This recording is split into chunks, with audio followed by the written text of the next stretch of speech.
we're up and running. We're here with Taylah Gentzen. Taylah, what's going on? Yeah, not too much. Hey, I'm just world title bound off to the UK in a few weeks. Yeah, we got the news on Friday that you're going to be fighting for an IBF World Title at the end of this month against Elif Nur Turhan. Taylah, can you walk us through how this fight got put together? When did you first get word that this fight was a possibility?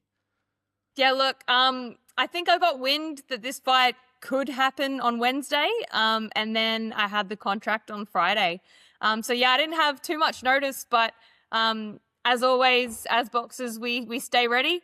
And these are the opportunities that honestly they can change your life. So yeah, incredibly stoked. Yeah, right. Was there ever a discussion since your fight in December that you could fight the winner of the Stephanie Holly Holm fight? Look, there was never a discussion about it. I was sitting number sort of 4 in the WBA. I was at one point sitting above Holly Holm, so that fight really does make sense. But hey, I'm all about world titles. This is exactly what I want. This is why I'm here. So I'll definitely take on anyone that has a world title. Yeah, you're taking this fight on short notice. We're under 3 weeks out. Have you been training this whole time?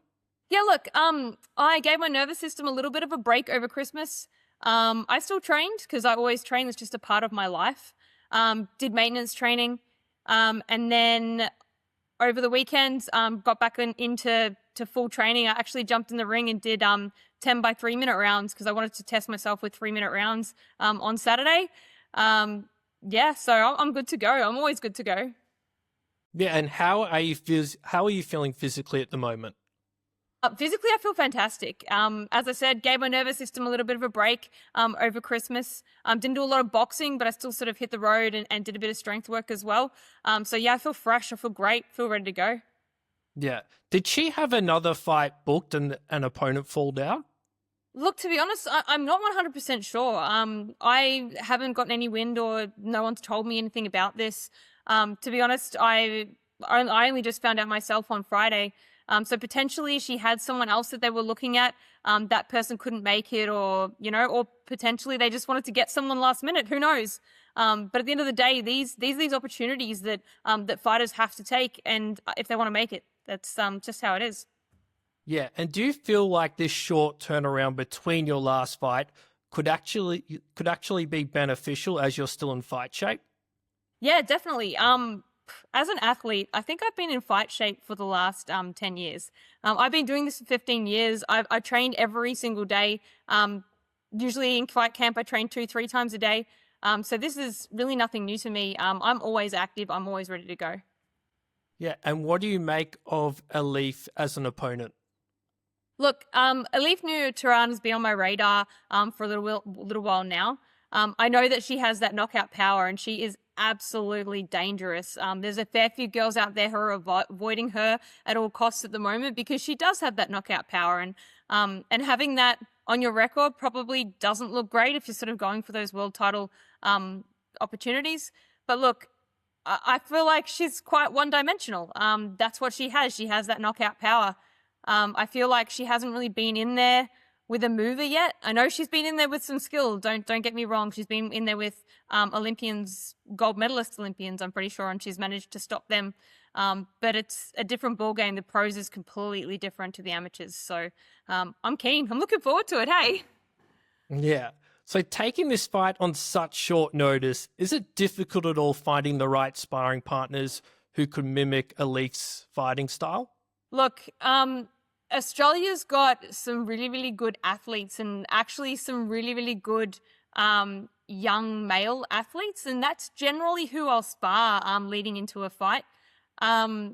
Look, Elif is pretty wild how she sort of throws her punches. She's very forward on the front foot. She likes to plant her feet. So we've definitely been trying to mimic that style, and yeah, we've been doing pretty well at it. So, I mean, it's only been a week. We only have a couple of weeks till I'm flying out, but we're doing the best that we can. Yeah, I'm not sure if you saw Eddie Hearn's comments. Yeah. He recently dubbed her as the hardest hitting pound-for-pound female fighter on the planet. Do you agree with that comment? Look, I think she's wild, and I think if those punches hit you, he's probably correct. If you ask Clarissa Shields, who's the GOAT, I don't think she'd believe that, or she'd take that. But hey, who knows? I'm about to find out, aren't I? Maybe you can interview me after the fight, and I'll let you know. Clarissa's way heavier than her. Yeah, she is. Yeah. So pound for pound, at our weight, yeah, she probably is. She's got a good knockout record. Yeah, and I also saw that Eddie Hearn was talking about potentially matching up Elif with Caroline Dubois down the line. Yeah. When you hear those comments, do you at all feel disrespected that they're looking past this fight and are announcing plans for her publicly? Look, she's got to get through me first. Otherwise, I'm going to get matched with Caroline Dubois in the future, aren't I? So, I mean, look, if I was Eddie Hearn and she's got the knockout rate that she does, they're going to keep expecting her to be able to knock people out. But let me tell you, I've got feet. Let's just see what she does when someone that actually has feet gets in the ring with her. Yeah, and if you win, do you know if there's any sort of rematch clause? Look, I don't know if I can talk too much about that contractually, but hey, look, if I win this, this is life-changing. Everyone goes out there that they want to win a world title. They want that unification. So for me, getting this opportunity is something else. It's incredible. Yeah. Moving on, this is going to be your first big international fight. How are you feeling about fighting in the UK? Look, I'm ready for everything that it has to bring. I fought some pretty good international girls over here in Australia. Tasman put on some pretty awesome shows in sort of that smaller stadium style scene. But I love it. I love the big shows. So I am so keen to get out there and just show what I've got. Yeah. Have you reached out to Sky Nicholson, Sugar Neats, or any Aussie female fighter who has fought in the UK before for any advice? Look, I haven't reached out to them yet, only because it's been an absolute whirlwind of 4 days. I'm just trying to organize everything last minute. There's a lot of medical stuff to do. There's a lot of sort of flights and everything like that to organize. And really, I just want to focus on my training and getting that really nailed down. But look, I do have contact with Sky and Sugar Nicks. So yeah, I probably will reach out to them both and have a bit of a yarn with them. Yeah. Earlier, when we were coordinating this interview, you mentioned that there's all these extra medicals to fight in the UK because it's very strict. What are some of those extra things that you have to do to fight in the UK as opposed to fighting in Australia? Look, I actually think it's pretty fantastic. It's very strict over there. They're very cautious. You've got to go get obviously it's the same as here. You got to get your medicals done, full bloods done, which is what we do over here. But they also do MRIs and optical scans and things like that as well. So definitely some things that I've got to get on top of before I get over there. Yeah. Taylah, you made your pro debut less than 3 years ago.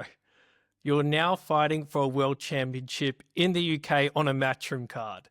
Can you possibly believe how far you've come and how much your life has changed in such a short amount of time? Look, Jared, this is what dreams are made of, yeah? I literally started boxing in a garage in Werribee 15 years ago. I'm no young buck. I'm not really new to the sport. A lot of people don't really know who I am. I was in the amateurs for a fair amount of years before I sort of turned pro.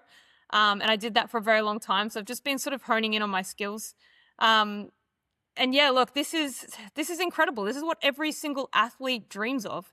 And if you work hard and you never, ever give up, you never give in, these are the opportunities that you get, and you take them. You take them with everything you've got.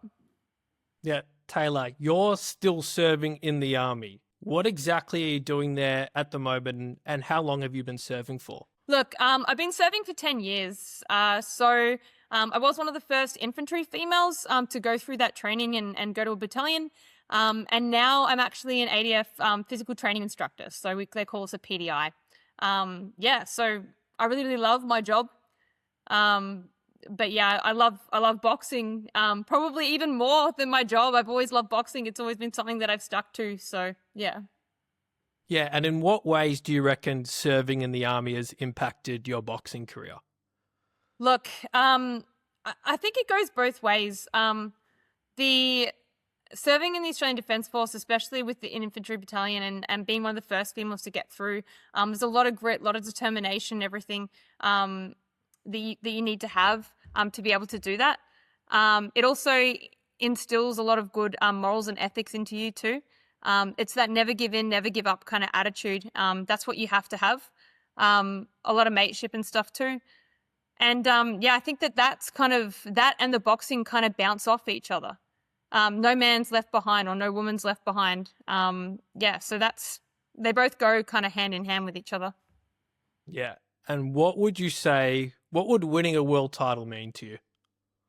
Winning a world title means everything to me. This is literally what dreams are made of. I've been doing this sport, as I said, for 15 years. Not many people really know my story, but I've had a lot of setbacks.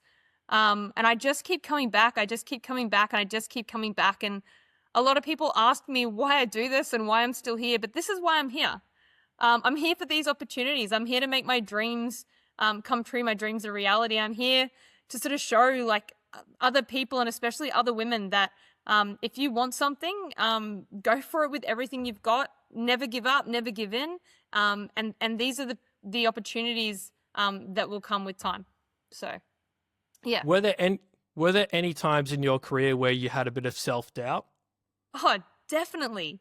You don't do a sport for 15 years and never have self-doubt. I mean, it wasn't till about 3 years ago that I actually got to represent my country, Australia.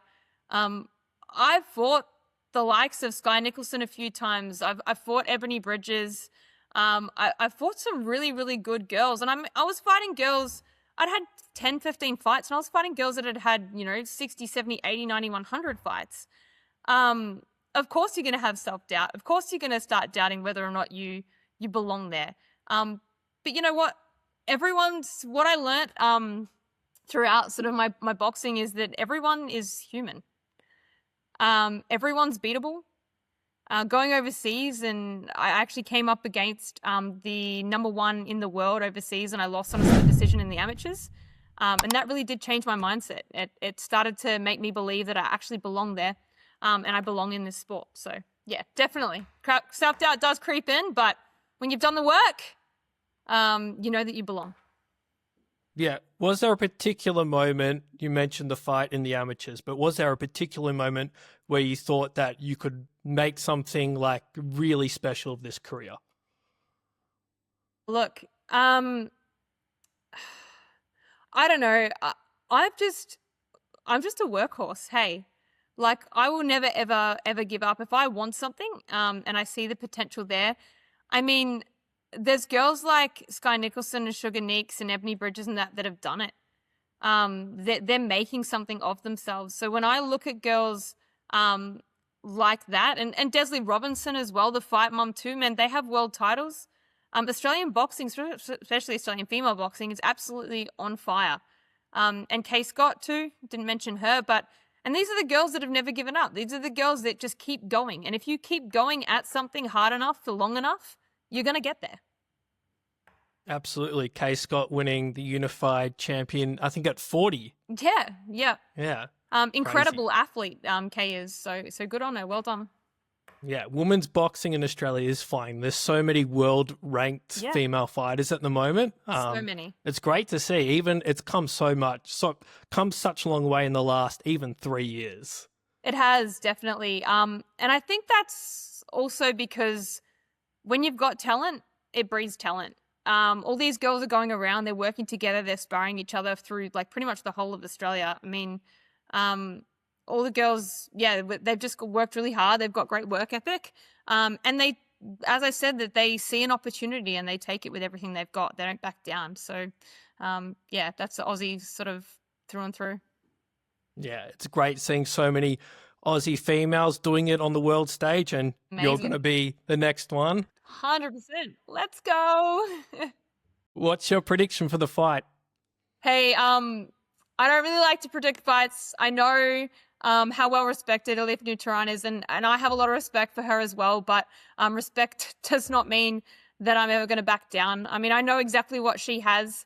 She's got a lot of power. She throws a big right hand, big left hook. But look, I think they're underestimating me. I really, really do. Yeah, okay. Taylah, thank you very much for your time. We're all behind you. Good luck. And yeah, keen to see you get in there and punch on and show the world that you're the best. Thanks, Jared. Really, really appreciate it. And the new. Can't wait. Looking forward to it. Awesome. Thank you. Appreciate it. Thank you, Taylah. Cheers, Jared. See you later.